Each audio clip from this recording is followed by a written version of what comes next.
When I walk home from work, I walk very carefully up to our front door. I I realize that behind the door might be something waiting. It's our 5-year-old daughter who is very excited to see if she can scare her dad when he comes home. Now, our son, who's a little younger than that, when I walk into the house, I hear his footsteps going in the distance very loudly, and then boo! He doesn't yet understand the art of scaring, but my daughter does. When you walk up to doors and you walk through them, are you scared? I think for the most part, we are not scared. But there's a big door that's waiting for every one of us.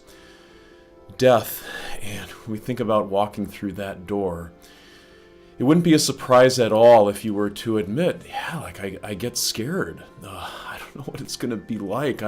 I'm afraid of what's going to happen afterward. Now, you know that with things that are uncertain, just in general, we're not automatically afraid of them when you have Christmas and you open a package and you don't know what's inside of it. Your heart's not beating fast because you're terrified of what might be inside.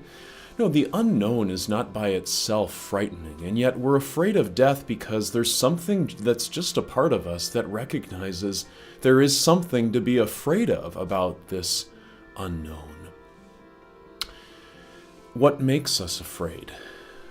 Well, as much as we'd like to say that we don't believe in this, the fact is that we feel guilt even when we try to run away from it. We feel badly about the things that we've done, and we've got this suspicion in the back of our minds that when we die, we're going to have to face up to that.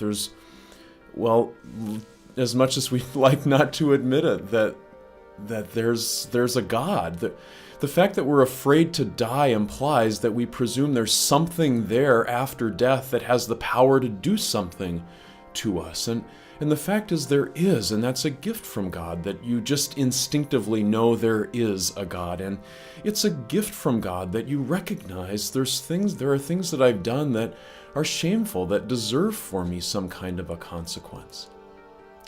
So if that's all true, and if we're afraid to come up to the door of death and walk through because of what might be waiting behind it, how meaningful is this? That Paul, to his friends in the city of Ephesus, says, in Christ, we have free access to God. We can confidently come into his presence through faith. Like, confidently walk through that door of death. How does that happen? You see the word faith in there, and you see the word Christ in there. It all has to do with Christ. What did God do for us in Christ that allows us not to be afraid when we walk through death's door? What God did for us in Christ is he took all of our guilt. That is, Jesus Christ took all of our guilt upon himself and suffered death because of it, not just physical death, but eternal death, the eternal punishment that ought to be ours. And then what was the consequence of that? The consequence was that the guilt was paid for. Your guilt has been paid for. That's a fact. And so the Lord invites you to believe it, because it's true, to simply trust God because he speaks the truth.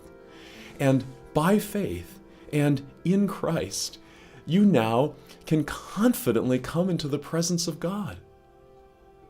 Like, guaranteed. Both now you can feel confident and at the moment of your death.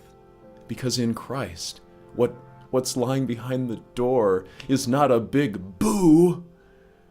In Christ, what's lying behind the door is perfect eternal peace and joy. We can't wait to walk through that door.